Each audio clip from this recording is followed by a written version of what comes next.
بسم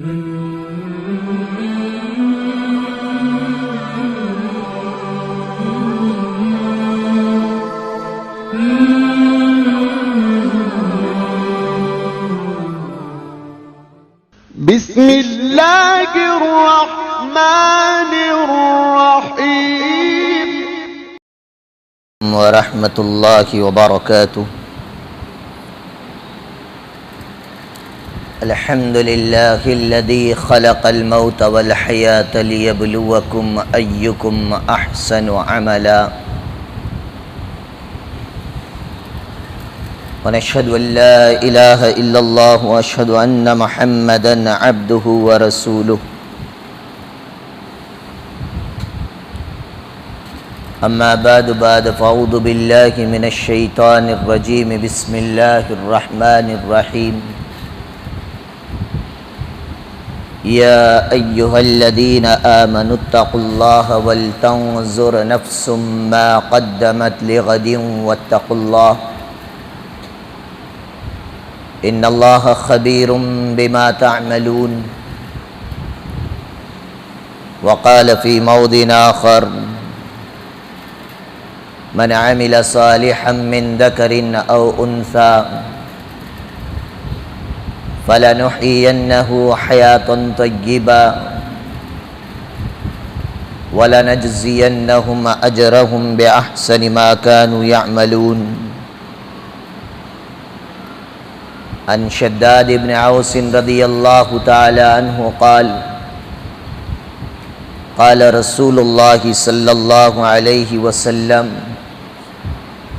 الکیس ما دان نفسه وعمل لما بعد الموت، او کما قال علیہ الصلاة والتسلیم۔ عن عمر بن الخطاب رضی اللہ تعالی عنہ قال حاسبوا انفسکم قبل ان تحاسبوا۔ اللہم صلی علی محمد فی اول و اوسط و آخری کلامنا صلی اللہ علیہ وسلم۔ اللہم صلی علی سیدنا محمد وعلی آل سیدنا محمد وبارک وسلم۔ اللہم صلی علی محمد عدد ما فی علم اللہ صلاة دائمة بدوام ملک اللہ۔ رب اشرح لی صدری ویسر لی امری واحلل عقدۃ من لسانی یفقہوا قولی۔ تمام تعریفیں اس پاک پروردگار عالم کے لیے جو زندگی اور موت کا مالک ہے۔ درود و سلام ہو آقا مدنی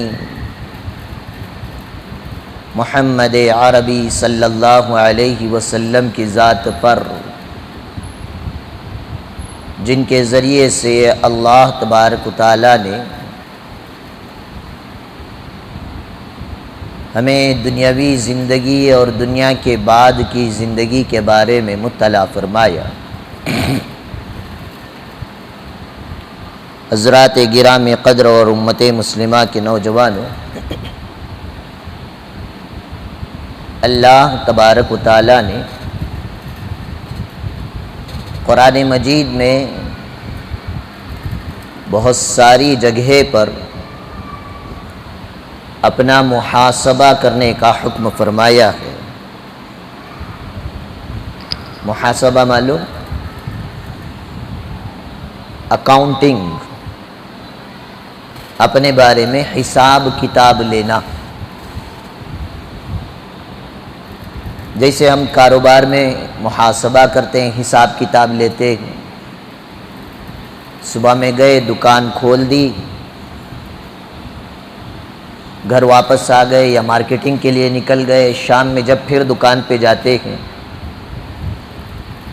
تو جو دکان کا مینیجر یا کیشیئر ہوتا ہے اس سے حساب کتاب لیتے ہیں کہ کیا پرچیز کیا، کیا سیلز کیا تم نے، کتنا اسٹاک ہے، کتنے کی بل بنی، کتنا بلاک میں بیچا۔ اور لینا بھی چاہیے۔ شریعت مطہرہ میں حساب و کتاب کے بہت سارے مسائل بیان کیے ہیں، تو اس کو کہتے ہیں محاسبہ، حساب کتاب لینا۔ اللہ تعالیٰ نے قرآن مجید میں بیشتر مقامات پر بندوں کو حکم فرمایا ہے کہ آپ اپنی زندگی کا محاسبہ کریں، یعنی مرنے کے بعد اللہ کے دربار میں مجھے اور آپ کو جانا ہے۔ اللہ تعالیٰ قیامت کے بعد حشر کے میدان میں ہماری زندگی کا محاسبہ کریں گے۔ بار بار ہم نے فضائل اعمال میں سنی ہوگی حدیث، عمر کے بارے میں سوال ہوگا، میں نے تجھے اتنے سال دیے، تو نے کہاں گزارے؟ مالدار سے مال کے بارے میں سوال ہوگا، میں نے تجھے اتنا مال دیا، کمایا کہاں سے، خرچ کہاں پر کیا؟ علماء سے علم کے بارے میں سوال ہوگا، تم نے علم کیسے حاصل کیا، اس علم پر کتنا عمل کیا اور اس علم کی کتنی دعوت و تبلیغ کی؟ اسی طرح نوجوانوں سے ان کی جوانی کے بارے میں سوال ہوگا۔ تو خلاصہ یہ ہے، اللہ نے جتنی نعمتیں ہمیں دی ہیں ان تمام نعمتوں کا اللہ ہم سے حساب لے گا۔ مثال کے طور پر اولاد دی، اولاد کے بارے میں اللہ تعالی ہم سے حساب کتاب لیں گے، ان کی تعلیم کیسے کی، پرورش کیسے کی، کتنا دین سکھایا، کتنا دنیا سکھایا، اللہ کا کیا انٹروڈکشن دیا، نبی کی سنتوں کی کیا اہمیت سکھائی۔ تو اتنا یاد رکھیں، جو آدمی کے پاس اللہ کی جتنی نعمتیں ہوں گی، اللہ تبارک و تعالیٰ کے دربار میں اس کا حساب اتنا ہی زیادہ ہوگا۔ جو فقیر ہے اس کے لیے تو مال کا حساب ہی نہیں ہے، اور جس کے پاس مال ہے اسے مال کا حساب دینا پڑے گا۔ اسی کو کہتے ہیں محاسبہ۔ اور 12 جماعتوں میں جب جاتے ہیں، جا کر ہے نہیں، کتنے جنے گئی جماعت میں ہاتھ اٹھاؤ؟ ماشاءاللہ اکثر مجمع گیا ہے۔ جو نہیں گئے ہیں کم سے کم 3 دن یا چلہ لگا کر دیکھ لیں کیا سکھایا جاتا ہے۔ 24 گھنٹے ہم کیسے گزاریں، اس کا ہلکا سا بیسک نرسری کا کلاس دیا جاتا ہے۔ کیا کہہ رہا ہوں میں، کون سی کلاس؟ نرسری، ڈگری نہیں۔ جا کر آئیں گے تو پتہ چلے گا، رات میں سونے سے پہلے سونے کے آداب بیان کرتے۔ امیر صاحب ایک آدمی کو طے کر دیتے تھے، صبح میں مشورے میں طے ہو جاتا ہے کھانے کے آداب کون بولے گا، سونے کے آداب کون بولے گا۔ تو کھانے سے فارغ ہونے کے بعد سارے گول بیٹھ جاتے ہیں، مشورے میں جیسے بیٹھتے ہیں۔ جس کی ذمہ داری ہوتی ہے وہ سونے کے آداب بیان کرتا ہے۔ ان آداب میں سے ایک ادب سونے کے آداب میں سے یہ ہے کہ سونے سے پہلے 24 گھنٹے کا محاسبہ کرنا، کہ میں صبح اٹھا کب سے اب سونے جا رہا ہوں، سو کر اٹھنے سے لے کر سونے تک کی جو زندگی میں نے گزاری، اس میں کتنے اچھے کام کیے، کتنے برے کام کیے۔ اچھے کام کیے ہیں تو اللہ تعالیٰ کا شکر بجا کر سو جائیں، برے کام کیے ہیں، گناہ کیے ہیں، غلطیاں کی ہیں، کسی کو میں نے تکلیف پہنچا دی، سونے سے پہلے اس سے معافی مانگ کر سو جائے۔ گناہ کیے ہیں، توبہ استغفار کر کے سوئے۔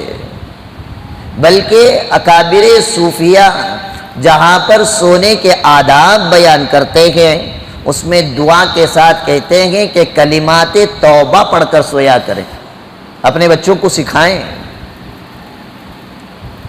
اللہم بسمک اموت و احیا پڑھا کر سلا کر ختم نہ کر دیں۔ اس کے ساتھ یہ بات بھی سکھائیں، اے اللہ میں کفر سے، شرک سے، بدعات سے اور ہر چھوٹے بڑے گناہ سے توبہ کرتا ہوں۔ یاد رہے گا یہ؟ میں کفر سے، شرک سے، بدعات سے، ہر چھوٹے بڑے گناہ سے توبہ کرتا ہوں. اس کے بعد استغفار سکھا دے بچوں کو. 3 مرتبہ استغفر اللہ ربی من کل ذنب وخطیئۃ واتوب الیہ پڑھ کر سو جائے تو حدیث پاک میں فرمایا گیا اگر وہ پڑھ کر سونے والا سونے کے حالت میں بھی اگر انتقال ہو جاتا ہے تو اللہ تعالیٰ اس کے سارے گناہوں کو معاف فرما دیتے ہیں. یہ باتیں سکھائی جاتی ہیں جماعت میں. اسی کو کہتے ہیں محاسبہ. اللہ تعالیٰ نے قرآن مجید میں جو آیت کریمہ میں نے پڑھی، یا ایھا الذین آمنوا اتقوا اللہ، اے ایمان والو ڈرو اس پاک پروردگار سے. وَلْتَنْظُرْ نَفْسٌ مَّا قَدَّمَتْ لِغَدٍ، اور آپ غور و فکر کریں کہ کل کی زندگی کے لیے مرنے کے بعد آپ نے کیا چیزیں مہیا کی ہیں اور کیا آگے کو بھیج دیا ہے. اس لیے کہ حدیث پاک میں فرمایا گیا یہ دنیا نیکی کرنے کی جگہ ہے، بدلہ وہاں پر ملتا ہے. تو ان تمام چیزوں سے جہاں پر مسلمان کی کچھ ذمہ داریاں ہوتی ہیں، ان ذمہ داریوں میں سے ایک مذہبی ذمہ داری ہماری یہ ہوتی ہے کہ ہم روزانہ اپنی زندگی سے متعلق 5 چیزوں کو عنوان بنا کر اپنا حساب کتاب لیں، محاسبہ کریں. جو آدمی اپنے آپ سے محاسبہ کرتا ہے وہ اس کا نتیجہ اور فائدہ یہ ہوگا کہ وہ اللہ کو بھول کر غفلت کی زندگی نہیں گزارے گا. ہر وقت ہر کام کرتے ہوئے اسے اللہ کو مد نظر رکھ کر وہ کام کرے گا. برائی کا موقع آ جائے اللہ تعالیٰ یاد آئیں گے، برائی سے بچ جائے گا. تو آج ہم اسی عنوان کو آغاز کر رکھے ہیں کہ ہم اپنا محاسبہ کریں. اپنے آپ سے ہمیں 5 سوالات کرنے ہیں. کتنے سوالات کرنا ہے بھائی؟ بولیے بھائی. 5 کریں گے سب انشاءاللہ. اللہ پہلے مجھے عمل کی توفیق عطا فرمائے. اللہ تعالیٰ ساری امت مسلمہ کو عمل کی توفیق عطا فرمائے. ارادے کریں اللہ تعالیٰ راستے آسان فرماتے. اور یہ سوالات مشکل نہیں ہیں، بہت آسان سوالات ہیں، لیکن سوالات کے جواب میں ہم غور نہیں کرتے. جواب ہم اپنے اعتبار سے سوچ لیتے ہیں، لیکن جواب ہمیں تلاش کرنا ہے خدا کے کلام سے. تو سب سے پہلا سوال ہمیں یہ کرنا ہے من این، تو آیا کہاں سے ہے؟ یہ تو بڑی آسان بات ہے، اس میں سوچنے کی کیا بات ہے؟ میں اپنے گھر سے آیا، آپ اپنے گھر سے آئے، کوئی دکان سے آیا، کوئی مکان سے آیا، کوئی فیکٹری سے آیا. یا اور تھوڑی گہرائی میں جاؤں میں کہ تم کہاں سے آئے تو میں کہوں گا میں میسور سے آیا ہوں. عبدالقادر صاحب کہیں گے کہ میں موتیہاری سے آیا ہوں. کوئی کہے گا میں بیلا سپور سے آیا ہوں، کوئی کہے گا میں چنتامنی سے آیا ہوں، کوئی کہے گا میں کولار سے آیا ہوں. یعنی جس جگہ وہ پیدا ہوا اس جگہ کی مناسبت سے کہے گا کہ میں وہاں سے آیا ہوں. تو انسان کی جیسی سوچ ہوتی ہے. سوال یہ کہ ہوتا ہے اس سوال پر اپنی سوچ اور وچار کے مطابق انسان اپنا جواب تلاش کرتا ہے. تو پہلے ہمیں یہ سوچنا ہے کہ ہم آئے کہاں سے ہیں. ہم خود آئے ہیں یا کسی نے ہمیں بھیجا ہے؟ بولیے بھائی. ہم نے کوئی ریکویسٹ کی تھی کہ اللہ آپ ہمیں پیدا کر دیں؟ اپلیکیشن ڈالا تھا کہ مسلمان کے گھر میں پیدا کر، یا فارم میں فل اپ کیا تھا کہ ہمیں بھارت میں پیدا کر؟ ہمارا اختیار ہی نہیں تھا. تو ہمیں بھیجا گیا ہے نا. کہاں سے بھیجا گیا ہے؟ تو پہلا سوال یہ ہے کہ تو کہاں سے آیا ہے. اس سوال کو سمجھنے کے لیے کچھ باتوں پر غور کرنا پڑے گا. پہلی بات، آپ کی عمر کتنی ہے مولانا؟ 20 پر 8 سال حافظ صاحب کی عمر، مولانا ناصر صاحب کی عمر ہے. کتنے سال؟ 20 پر 8. کسی کی 50 ہوگی، کسی کی 40. میری 40 سال عمر ہے. کوئی کہے گا 45 کا، کوئی 50 کا، کوئی 55 کا، کوئی 17 کا، کوئی 15 کا، کوئی 12-13 کا. جیسے ہم کسی سے سوال کرتے ہیں کہ تمہاری عمر کیا ہے، تو وہ اپنی عمر کا کیلکولیشن کہاں سے کرتا ہے؟ ڈیٹ آف برتھ سے، پیدائشی تاریخ سے. یہ الگ بات ہے کہ آج کل برتھ ڈے کچھ زیادہ ہی دھوم دھام سے منائے جا رہے ہیں. ایک زمانہ تھا 1992 سے پہلے یہ وبا بھارت میں موجود نہیں تھی. دھیرے دھیرے بچوں کا برتھ ڈے کرنے لگے. اب تو الامان الحفیظ بڈھے بھی برتھ ڈے کرنے لگے ہیں. اور تعجب مجھے برتھ ڈے کرنے پر نہیں، تعجب اس بات پر ہے کہ برتھ ڈے کرنے کو کوئی برا بھی نہیں سمجھتا. کیا یہ ہمارے نبی کا شیوا ہے؟ کون سا تیر مار دیا تو نے پیدا ہو کر؟ اتنے دھڑلے سے غیر کر رہے ہیں تو بھائی ان کی تہذیب اور کلچر تو ہو سکتا ہے، لیکن میں اور آپ ایک اللہ کی توحید کے علم بردار رسول اللہ صلی اللہ علیہ وسلم کو میں اور آپ اسوہ حسنہ، نمونہ اور آئیڈیل بنا کر زندگی گزارنے کا حکم دیا. تو میرے نبی نے کبھی اپنا جنم دن یا برتھ ڈے منایا؟ نہیں منایا. کائنات میں انبیاء کے بعد اگر کسی کو بڑی ہستی بنا کر اللہ نے پیدا فرمایا تو وہ صدیق اکبر رضی اللہ تعالی عنہ، جنہوں نے اپنا تن من دھن سب کچھ نبی کے لیے لگا دیا، دین کے لیے لگا دیا. اتنی مقدس ہستی کہ اللہ تعالیٰ نے شان صدیق اکبر کے بارے میں ارشاد فرمایا، ثانی اثنین اذ ہما فی الغار. قرآن میں تذکرہ کیا. اس صدیق اکبر نے کبھی اپنا جنم دن اور برتھ ڈے منایا؟ نہیں منایا. شان عمر کیا ہے؟ پچھلے 2 ہفتے پہلے آپ نے سن لیا، لو کان بعدی نبی لکان عمر. نبیوں کے سلسلے کو اگر اللہ ختم نہ کرتے، نبوت کا رشتہ، نبوت کی کڑی کو آگے اگر اللہ جاری رکھتے تو اللہ تعالیٰ سیدنا عمر بن الخطاب کو نبی بنا کر بھیجتے. وہ حضرت عمر بن الخطاب جس گلی سے گزرتے ہیں اس گلی سے شیطان فرار ہو جاتا ہے. ساری کی سارے صحابہ یہ مرید نبی تھے اور میرا نبی، میرا عمر مراد نبی تھا. ساری دنیا حق کے پیچھے بھاگتی ہے اور حق عمر بن الخطاب کے پیچھے بھاگتا ہے. دھرتی پر بیٹھ کر مشورے میں حضرت عمر 21 مرتبہ دھرتی پر بیٹھ کر مشورے میں اپنی رائے پیش کرتے تھے. اللہ تبارک و تعالی عمر کی رائے کو قرآن کی آیتیں بنا کر نازل فرماتا تھا. وہ عمر نے اپنی ساری زندگی میں کبھی برتھ ڈے اور جنم دن منایا؟ عثمان ابن عفان ذوالنورین کتنے خوش نصیب ہستی تھے جن سے ملائکہ حیا کرتے تھے، جن سے اللہ حیا کرتے ہیں، جن سے اللہ نے قرآن کے جمع کرنے کی بڑی خدمت انجام لی. انہوں نے دھرتی سے تو ختم ہو گئے لیکن آج تک دھرتی پر عثمان ابن عفان کا اکاؤنٹ باقی ہے. آج تک دھرتی پر عثمان ابن عفان کے نام کا کرنٹ بل پے ہوتا ہے سرکار کو. آج تک پانی کی بل پے ہو رہی ہے.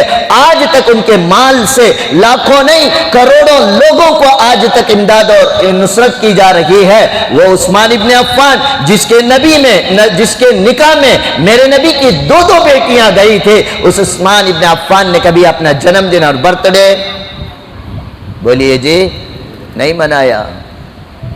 وہ حیدر کرار، وہ فاتح ہے خیبر، وہ شیر خدا حضرت علی کرب اللہ وجہ، جن کی بہادری کے چرچے میں اور آپ کیا کریں گے. لیفٹ ہینڈ سے خیبر کے 80 من کے دروازے کو اکھاڑ پھینکا تھا. وہ علی جن کی بیوی کو اللہ کے نبی نے فرمایا یہ جنت کے عورتوں کی سردار ہوگی. وہ علی جن کو اللہ نے حسنین کریمین جیسی اولادیں دی، جو شہید کربلا کہلائے ہیں. وہ علی نے کبھی اپنی زندگی میں اپنا جنم دن اور برتھ ڈے منایا؟ نہیں منایا. تو میں اور آپ کون سی کھیت کے مولی ہیں؟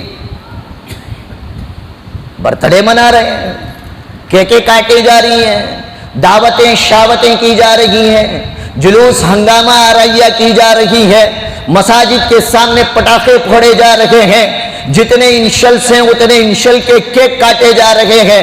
صرف یہ نہیں کہہ رہا ہوں میں، جو کل یا 2-4 دن پہلے جو ہوئے وہ برتھ ڈے نہیں، اس سے 2 مہینے پہلے تاہا مسجد کے سامنے بھی جس طرح کے برتھ ڈے بنائے گئے، ان برتھ ڈوں کو فراموش نہ کرے۔ یہ ساری کے سارے میرے نبی کے سنتوں کا یہ دھجیاں اڑانے والے، میرے نبی کے سنتوں کا مذاق اڑانے والے ہیں جو اپنا برتھ ڈے بنا رکھے ہیں۔ تو غرض یہ ہے بات چل رہی تھی، میں اور آپ اپنی عمر کا کیلکولیشن کہاں سے کرتے ہیں؟ بولیے جی، ڈیٹ آف برتھ سے کرتے ہیں، پیدائش سے کرتے ہیں۔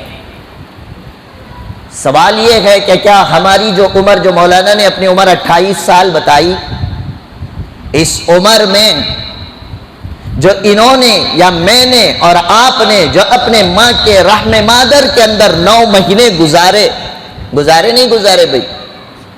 بولو جی، آج آپ کو بولنا پڑے گا۔ یہ وہ سبق ہے جو ہر انسان کو اپنے دماغ میں 24 گھنٹے رکھ کر زندگی گزارنا ہے۔ 9 مہینے گزارے نہیں گزارے، زندہ گزارے یا مردہ گزارے؟ زندہ گزارے، ورنہ ماں کے پیٹ کے اندر زندگی نہ ہوتی، موت ہو جاتی۔ اسکیننگ کر کر ڈاکٹر کہتا کہ بچہ مر گیا، اس کو نکال کر پھینکو۔ تو وہ 9 مہینے کی مدت بھی کیا ہماری عمر میں شامل کرتے ہیں ہم؟ اب 28 سال مولانا نے بتائی، میں نے اپنی عمر 40 سال بتائی، تو کیا یہ 40 اور 28 سال میں ماں کے پیٹ میں جو میں 9 مہینے تک کی زندگی گزاری وہ شامل ہے یا نہیں ہے؟ بولو جی، نہیں ہے۔ تو معلوم یہ ہوا کہ ہم جو عمر جو بتا رکھے ہیں یہ دنیا میں آنے کے بعد کی عمر ہے۔ اس سے پہلے بھی ہماری زندگی تھی یا نہیں تھی؟ نہیں بولتے؟ اس سے پہلے ہماری زندگی تھی نہیں تھی؟ تھی۔ کتنے مہینے تھی؟ وہ تو ماں کے پیٹ میں 9 مہینے تھی۔ تو ماں کے پیٹ میں آنے سے پہلے ہماری زندگی تھی نہیں تھی؟ کتنے سال تھی؟ اللہ عالم، اللہ کے علاوہ کوئی نہیں جانتا۔ اتنی بات یاد رکھ لیں، 100 باتوں کی ایک بات۔ حضرت امام غزالی رحمت اللہ علیہ نے ارشاد فرمایا، انسان ہمیشہ سے نہیں ہے لیکن ہمیشہ رہے گا۔ موت پر ختم نہیں ہو جاتا۔ موت کے بعد کی زندگی عالم برزخ۔ What is the meaning of برزخ؟ برزخ کے کیا معنی؟ برزخ کے معنی ہیں آڑے، پردے میں چلے گئے۔ موت کے بعد قبر کی زندگی دنیا دار لوگوں کو نظر نہیں آئے گی۔ برزخ میں کب تک رہے گا؟ جب تک قیامت برپا نہیں ہو جاتی۔ قیامت آئے گی، صفحہ ہستی کو اللہ ختم کریں گے، حشر کے میدان میں اللہ تعالیٰ ساری انسانیت کو دوبارہ کھڑا کریں گے۔ ختم انسان نہیں ہوا۔ حشر کے میدان میں موت کو بھی موت آ جائے گی، اس کے بعد کسی کو موت نہیں آئے گی۔ اگر اس نے عمل صالحا من ذکر و انثی، مرد اور عورتوں میں سے کسی نے اچھے کام کیے ہیں تو وہ جنت کی طرف جائیں گے۔ جنہوں نے اللہ کی نافرمانی کی، رسول کے سنتوں کے جنازے نکالے، اللہ کا انکار کیا، گناہوں کی منمانی زندگی گزاری، وہ دوزخ کی طرف جائیں گے۔ اور یہ پورا ترجمہ ہے سورہ نازیات کا۔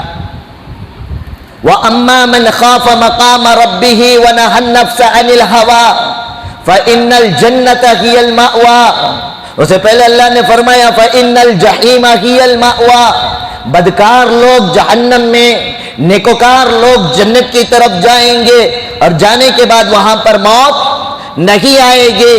اسی کی طرف اشارہ کرتے ہوئے امام غزالی رحمت اللہ علیہ نے فرمایا انسان عالم الست سے، عہد میثاق سے، عالم ارواح میں جو پیدا ہوا وہاں سے آغاز ہے اور اس کا اختتام کبھی نہیں ہے، وہ ہمیشہ باقی رہے گا۔ نیک ہوگا اللہ کا ماننے والا ہوگا جنت میں باقی رہے گا، برا ہوگا اللہ کا منکر رہے گا، کافر رہے گا، مرتد رہے گا، وہ دوزخ میں ہمیشہ کے لیے رہے گا۔ لیکن اللہ تعالیٰ ازل سے ہیں، ابد تک رہیں گے، ہمیشہ سے ہیں، ہمیشہ رہیں گے۔ انسان ہمیشہ سے نہیں ہے لیکن ہمیشہ رہے گا۔ تو اب یہ کب سے وجود ہے ہمارا؟ آئندہ تو ہم باقی رہیں گے، ختم ہونے والے نہیں ہیں۔ بھلے موب لنچنگ کر دے، بھلے راجستھان کی سرزمین پر مسلمانوں پر ظلم و تشدد کے پہاڑ توڑ دیں، بھلے مہاراشٹرا کی چلتی ہوئی ٹرین کے اندر آر پی ایف کے جوان نے داڑیوں کو دیکھ کر مسلمانوں کو نشانہ بنا کر گولیاں ساد دے، بھلے منی پور تشدد کے اندر انسانیت کا قتل عام ہو رہا ہو، لیکن یہ دنیا سے تو وہ ختم ہوئے گا، ہو کر پردے میں جائے گا، اس کے بعد بھی اس کی زندگی باقی بولیے جی رہے گی۔ اب سوال یہ ہے کہ ہم آئے کہاں سے ہیں؟ ہم نے جب ڈیٹ آف برتھ دیکھا تو پتا چلا کہ ہم ماں کی کوکھ سے پیدا ہوئے، وہاں سے ہم اپنی زندگی کو شمار کر رکھے ہیں۔ اس سے پہلے رحم مادر کے اندر جو ہم نے زندگی گزاری اس کو ہم نے شمار نہیں فرمایا، بلکہ رب ذوالجلال قرآن مجید میں ارشاد فرماتے ہیں یخلقکم فی بطون امہاتکم، ہم نے تمہارے ماؤں کے پیٹ کے اندر تمہیں پیدا کیا، خلقا من بعد خلق، ہم نے زندگی پیدائش کے بعد پیدائش دی۔ اور آگے فرماتے ہیں فی ظلمات ثلاث، تین اندھورے میں ہم نے تمہیں پیدا کیا۔ آج کی سائنس اسکین کرنے کے بعد بول رہی ہے کہ بچہ تین پردوں کے اندر ہے۔ پہلا اندھیرا فرمایا ماں کے پیٹ کا اندھیرا، دوسرا اندھیرا پیٹ کے اندر موجود رحم کا اندھیرا، تیسرا اندھیرا رحم کے اندر موجود جھلی جو بچے کے اوپر چاروں طرف سے لپٹی ہوئی ہوتی ہے، یہ تیسرا اندھیرا۔ اسی کی طرف اللہ تعالیٰ نے ارشاد فرمایا فی ظلمات ثلاث، ہم نے تین اندھیروں کے اندر تمہیں پیدا کیا ہے۔ یخلقکم فی بطون امہاتکم، ہم نے تمہاری ماؤں کے پیٹ کے اندر تمہیں زندگی دی، 9 مہینے کی جو زندگی دی۔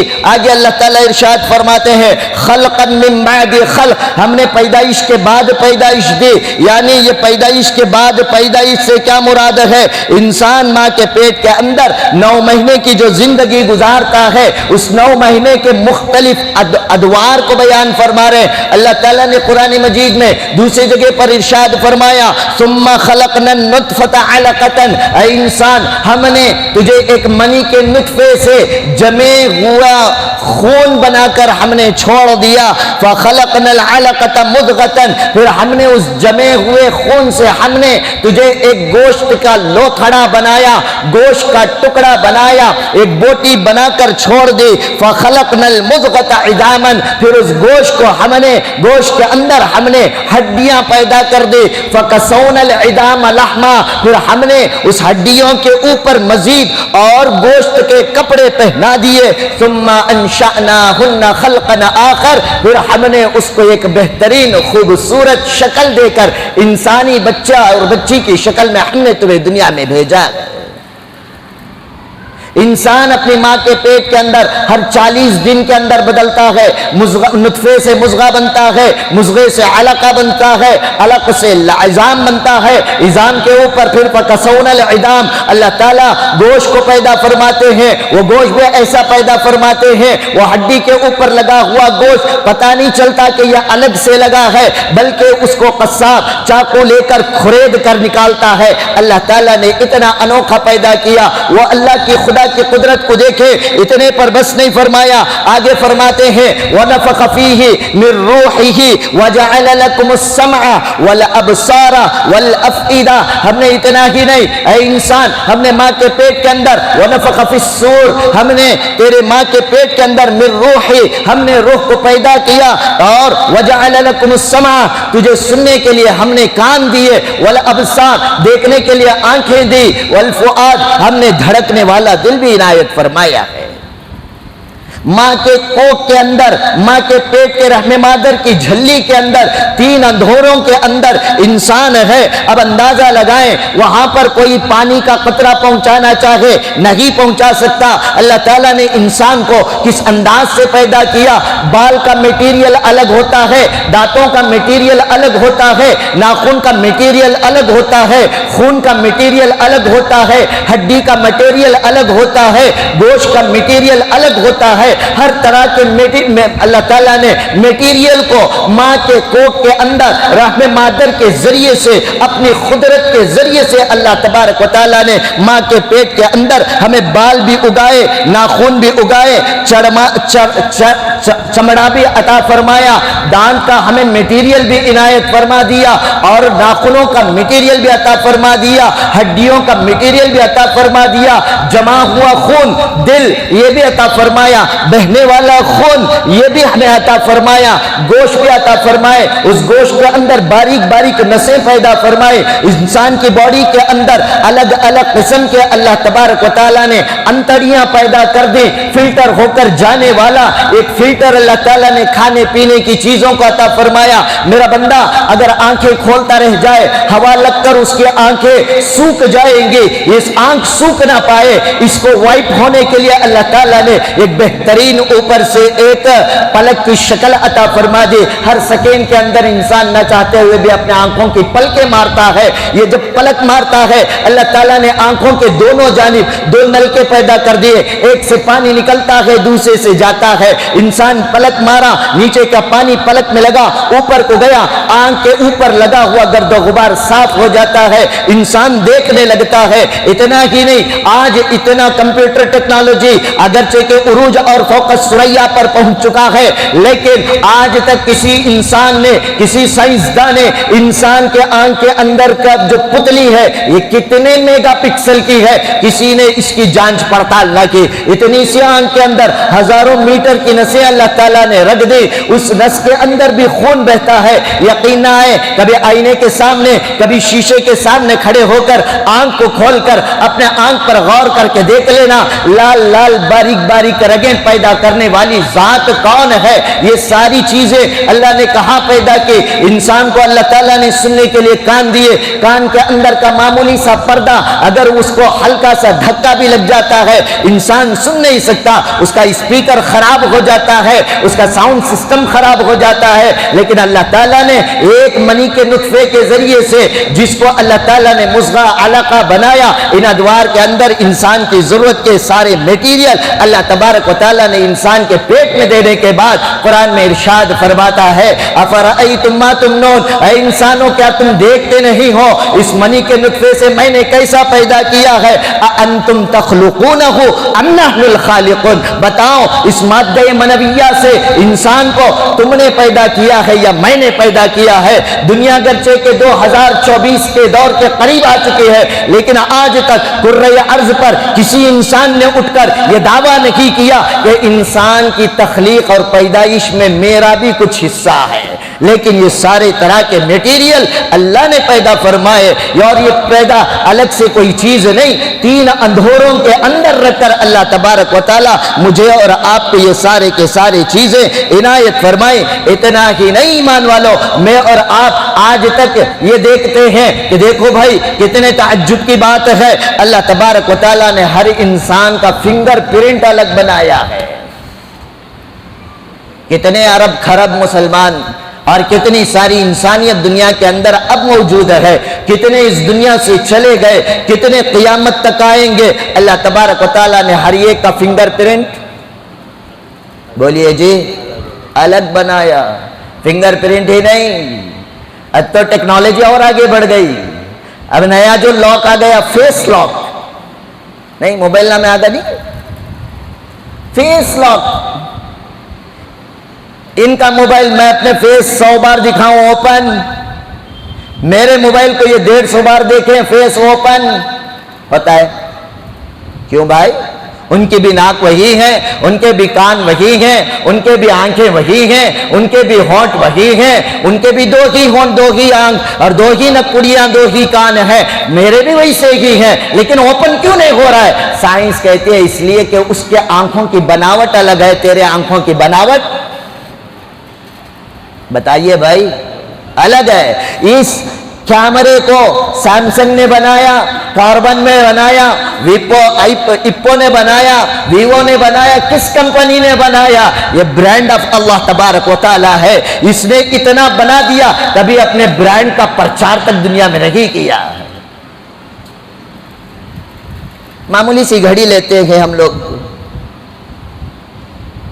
لینے کے بعد رولیکس کی واچ لیے سوجنے، پہچاننے کے لیے کیا کرتے ہیں؟ اس کی کی کو دیکھتے، کی میں بھی رولیکس برانڈ کا لوگو ہونا.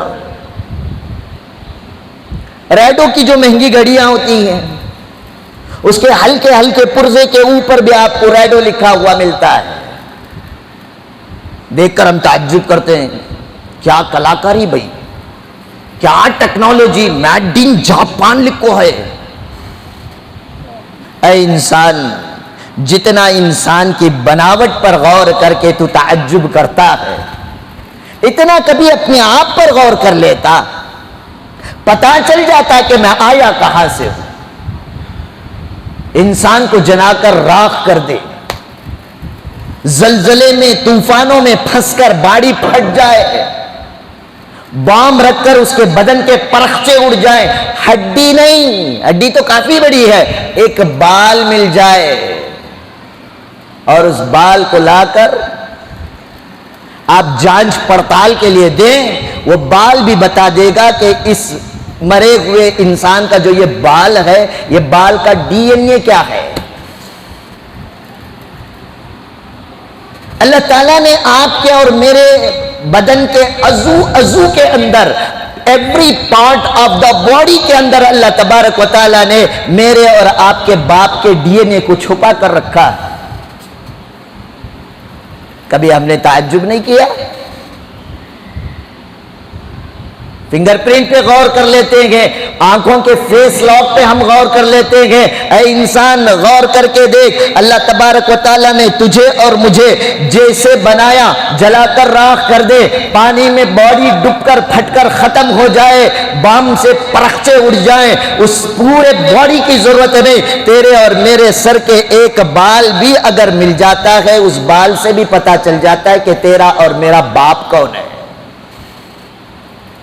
اس کو سائنس کی زبان کے اندر ڈی این اے کہا جاتا ہے. اللہ تعالیٰ نے انسان کے عضو کے اندر، انسان کے every parts of the body کے اندر اللہ نے اپنی قدرت کے کرشمے ایسے چھپائے. ہو سن آف ہو، یعنی اس کا باپ کون، اس کی ماں کون، یہ آپ کو ڈی این اے کے ذریعے سے اللہ تبارک و تعالیٰ بتا دیتا ہے. بات پتہ یہ چلی کہ میں اور آپ آئے کہاں سے ہیں. یہ بات جانچنے کے لیے ہم عمر پر گئے. عمر کو ہم دیکھتے ہیں پیدائش سے لے کر، لیکن پیدائش سے پہلے بھی ہمارا وجود کہاں ملتا ہے بھائی؟ بولیے جی. پیدا ہونے سے پہلے میں اور آپ کہاں تھے؟ ماں کے پیٹ میں. کتنے مہینے تھے؟ اور ماں کے پیٹ میں اللہ نے مجھے اور آپ کو کیسے پیدا کیا؟ کبھی قرآن کو دیکھیں نا، میرا اور آپ کا انٹروڈکشن قرآن کیا پیش کرتا ہے. بار بار آیت سنتے ہیں، فَلْيَنْظُرِ الْإِنسَانُ مِمَّا خُلِقَ مِن مَّاءٍ دَافِقٍ يَخْرُجُ مِن بَيْنِ الصُّلْبِ وَالتَّرَائِبِ. اب ماں کے پاس ہم آئے کہاں سے، اس کا ایڈریس اللہ بتا رہا ہے. غور کرو، دیکھو ہم نے انسان کو کس انداز سے پیدا کیا. خلق من ماء دافق، اچھلتے ہوئے پانی سے پیدا کیا، ٹکا ہوا سمندر کا پانی نہیں، اچھلتا ہوا پانی، یعنی انسان کی شرمگاہ سے جو مادہ منویہ اچھل کر نکلتا ہے، اللہ تعالیٰ کی تدبیر دیکھے کس انداز سے اپنے بندوں کو سمجھا رہا ہے۔ اور وہ اچھلتا ہوا پانی آتا کہاں سے ہے؟ یخرج من بین الصلب والترائب۔ کیا قرآن میں سائنس نہیں ہے؟ کبھی ہم دیکھتے نہیں ہیں، ہم نہ کیا ہونا وہ دیکھتی ہمیں، اللہ کیا بول رہا ہے وہ دیکھیں۔ یخرج، اس اچھلتے ہوئے پانی کو میں نکالتا ہوں، من بین الصلب والترائب، پیٹھ اور سینے کے درمیان سے۔ اب یہاں سے سائنسی تحقیق چلتی ہے، انسان جو کچھ کھانا کھاتا ہے، جو کچھ میوے کھاتا ہے، جو کچھ غذائیں کھاتا ہے، جو کچھ غلہ کھاتا ہے، یہ سارا زمین سے آتا ہے۔ کھانے کے 70 پر 2 گھنٹے بعد وہ کھانے سے خون تیار ہوتا ہے، خون اپنی روانی کے ساتھ 40 قطرے مل کر ایک مادہ منویہ کا نطفہ دماغ میں تیار ہوتا ہے، کان کے پیچھے سے اترتا ہوا صلب اور ریڑھ کی ہڈی میں آتا ہے، اور اسی کو فرمایا صلب یعنی پیٹھ کی ریڑھ کی ہڈی، بیک بون کے ذریعے سے اللہ تبارک و تعالیٰ اتارتے ہیں، اور وہ خصیتین کے نیچے تھیلی میں جمع ہو جاتا ہے۔ وہاں سے اللہ تبارک و تعالیٰ ایک پمپنگ سسٹم بنائے ہیں، جب انسان شہوت میں آ کر ہم بستری کرتا ہے، اس پمپنگ سسٹم کے ذریعے سے اللہ تعالیٰ اچھلتے ہوئے پانی کو ماں کے رحم مادر کے اندر داخل کرتے۔ یہ میں کوئی سائنس کی بات نہیں بول رہا ہوں، قرآن مجید کی تفسیر سورۃ الطارق کو اٹھا کر آپ مطالعہ کر کے دیکھیں۔ اللہ تبارک و تعالیٰ قرآن کے ذریعے سے بتا رہے ہیں کہ ماں کے پیٹ میں آنے سے پہلے میں اور آپ کہاں تھے؟ باپ کی ریڑھ کی ہڈی، جسے صلب کہا جاتا ہے۔ صلب میں کب سے ہیں؟ اللہ کے علاوہ کوئی نہیں جانتا۔ باپ کی ریڑھ کی ہڈی میں اور آپ کب آئے؟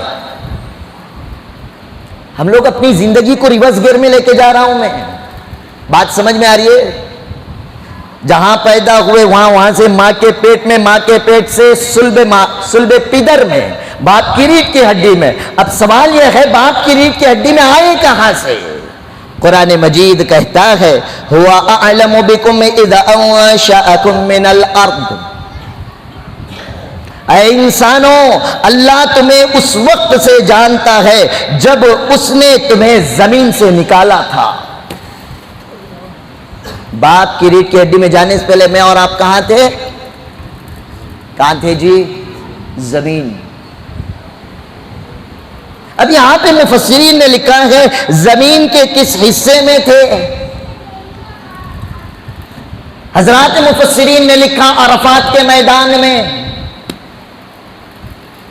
دلیل اور ثبوت بھی تو چاہیے، علماء ہیں۔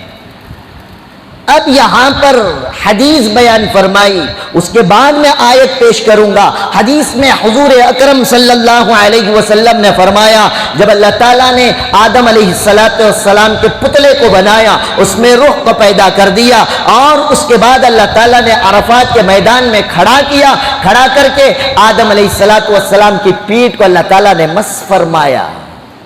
مس معلوم کیا بولتی ہیں بھائی اسے؟ نہیں شاباش دیتی نہیں، ہاں میرا شیر، تھپکتی نا۔ اس کے بعد کیا کرتی ہیں؟ بچے کو ہچکی آ گئی، کھانسی ہو گئی تو کیا کرتے؟ پیٹھ سے ہلاتے ہیں، اس کو عربی میں مس کہتے ہیں۔ اللہ تعالیٰ نے آدم علیہ السلام کی پیٹھ کو سہلایا تو حضور اکرم صلی اللہ علیہ وسلم ارشاد فرماتے ہیں حضرت آدم علیہ السلام کی پیٹھ کو جب اللہ تعالیٰ نے صلب کی ریڑھ کی ہڈی پر ہاتھ کو سہلایا، اس ریڑھ کی ہڈی سے کئی طرح کے مخلوق باہر نکلی۔ صحابہ کو سمجھانے کے اللہ کے نبی صلی اللہ علیہ وسلم نے فرمایا چونٹیوں کے معنی چھوٹی چھوٹی مخلوق، چونٹی کر کے کنفرم نہیں، بعد میں بولیں گے مفتی صاحب بولے بیان میں آدم علیہ السلام کی پیٹھ سے ہمیں چمٹیاں کے سکا نکلا کرتے۔ جو بولتا ہوں اسی لیے میں جب کا جب کلیئر کرتا ہوں. فتوے بنا دیتے لوگ, مفتی ہو کر ہمیں اتنے فتوے نہیں دیتے جتنے ہم نہ فتوے ڈالتے ہیں. چونٹیوں کی طرح چھوٹی چھوٹی مخلوق نکل کر عرفات کے میدان میں گری. امام غزالی رحمت اللہ علیہ اس حدیث کے ضمن میں ارشاد فرماتے ہیں کہ حضرت آدم علیہ السلام کی صلب سے جو مخلوق نکل کر زمین پر گری, ان مخلوق کے اندر کچھ سفید تھے, کچھ کالے تھے. مصنف ابن ابی شیبہ کی روایت سے حوالہ دے کر بیان کرتے ہیں وہ جو نکلی تھیں چونٹیاں کچھ سفید اور کچھ کالی تھی.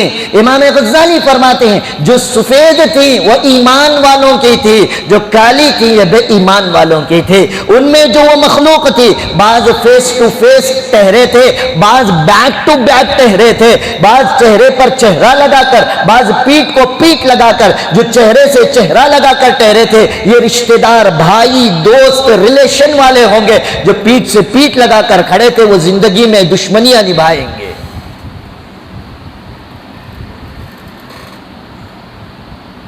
تو اللہ تعالیٰ نے فرمایا میں تمہیں انسانوں اس وقت سے جانتا ہوں جب کہ میں نے تمہیں کہاں سے نکالا؟ زمین سے. زمین میں انسان کیسے پہنچا؟ آدم علیہ السلام کی صلب پر اللہ تعالیٰ نے جو سہلایا, حضرت آدم کی ریڑھ سے ذریت آدم علیہ السلام کے ذریعے سے جتنی ذریت انسانیت قیامت تک پیدا ہونے والی ہے وہ ساری کی ساری نکل کر کہاں گئی؟ عرفات کے میدان میں. اب سوال یہ ہے جو آدم علیہ السلام کی صلب سے ذریت نکلی اس وقت وہ جو مخلوق تھی زندہ تھی مردہ تھی؟ زندہ تھی. ان کے کان تھے؟ نہیں تھے, کان بھی تھے. زبان تھی نہیں تھی؟ زبان بھی تھی. دماغ تھا نہیں تھا؟ دماغ بھی تھا. دل تھا نہیں تھا؟ دل بھی تھا. دلیل قرآن مجید کی ایک آیت, وَإِذْ أَخَذَ رَبُّكَ مِن بَنِي آدَمَ ذُرِّيَّتَهُمْ, یاد کرو اس وقت کو جس وقت کے تمہارے رب نے آدم علیہ السلام کی ریڑھ کی ہڈی سے ان کی ذریت کو نکالا. وَإِذْ أَخَذَ رَبُّكَ, جب نکالا تمہارے رب نے, من بنی آدم کی اولاد کو, من ظہورہم, ان کی پیٹ سے, وذریتہم, اور ان کی ذریت یعنی قیامت تک آنے والی نسل انسانی کو نکالا. واشہدہم علی انفسہم, اور ان ساری کی ساری مخلوق کو انہی کا انہیں گواہ بنا دیا گیا. بنانے کے بعد اللہ تعالیٰ نے وہ سارے کے سارے انسان جن کو اللہ تعالیٰ حشر تک قیامت کی صبح تک پیدا کرنے والے ہیں, ان کی روحوں کو ان کے جسموں کے ساتھ نکال کر اللہ نے پوچھا الست بربکم, بتاؤ اے آدم کے اولاد کیا میں تمہارا رب نہیں ہوں؟ میں تمہارا رب نہیں ہوں. رب معلوم کیا؟ پالنے والا, پروردگار. اس کو عربی میں رب کہا جاتا ہے. اللہ تعالیٰ فرماتے ہیں قالوا, ساری کی ساری ذریت آدم نے کہا بلا, ہاں اللہ آپ ہمارے رب ہیں, شہیدنا, ہم اس چیز کی گواہی پیش کرتے ہیں. اس میں آپ بھی تھے نہیں تھے؟ میں بھی تھا نہیں تھا؟ میرے باپ دادا تھے نہیں تھے؟ قیامت تک ہماری آنے والی نسلیں تھی نہیں تھی؟ زندہ تھے یا مردہ تھے؟ اللہ زندوں سے سوال کیے یا مردوں سے؟ زندوں سے. اللہ کا سوال سنے آیا نہیں آیا؟ بولو جی. کان تھے نہیں تھے؟ بولو بھائی تھے. اللہ کی بات سمجھے کہ نہیں سمجھے؟ پتا چلا دماغ بھی تھا. اللہ کے سوال پر جواب دیے نہیں دیے؟ دیے. پتا چلا زبان بھی تھی, سمجھنے کے لیے دل بھی تھا. اسی لیے اللہ تعالیٰ نے جب فرمایا الست بربکم، کیا میں تمہارا رب نہیں؟ قالو، ساری ذریت آدم نے کہا بلا، ہاں آپ ہی ہمارے پروردگار ہیں، اور شہیدنا، اے اللہ ہم گواہی بھی دیتے ہیں. تو معلوم ہوا ہم کہاں سے آئے ہیں؟ ماں کے پیٹ سے، باپ کی ریڑھ کی ہڈی سے، عرفات کے میدان سے، یا آدم علیہ السلام کی ذریت کو جب عرفات نے نکالا اس عالم الست سے. اس عالم کو کیا کہتے ہیں؟ عالم الست یا عہد میثاق. اس کو عام لوگوں کی زبان میں کہتے ہیں عالم ارواح، عالم روحوں کا عالم. تو ہمارا اور آپ کا وجود کہاں سے ملتا ہے بھائی؟ کہاں سے؟ عالم ارواح سے. یہ تو یاد رہتا ہے. پہلا سوال کیا ہمیں؟ تو کہاں سے آیا؟ کہاں سے آئے ہمیں؟ عالم ارواح سے.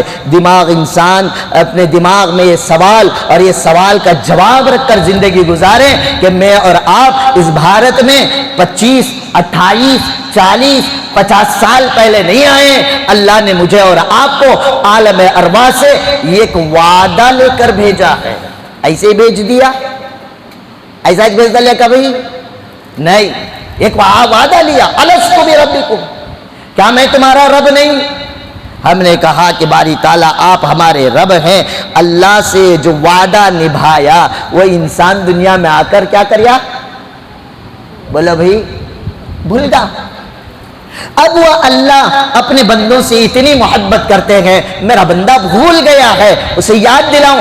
آدم تم جا کر یاد دلاؤ، شیس تم جا کر یاد دلاؤ، ادریس تم جا کر یاد دلاؤ، یعقوب، یوسف، عیسیٰ. یہ اللہ تعالیٰ نے 1,24,000 نبیوں کو بھیجا اس انسانیت کے اندر تاکہ یہ نبی آئے. آ کر سب نے یہ کہا قولوا لا الہ الا اللہ، کہو سارے کے سارے اللہ کے سوا کوئی عبادت کے لائق نہیں ہے.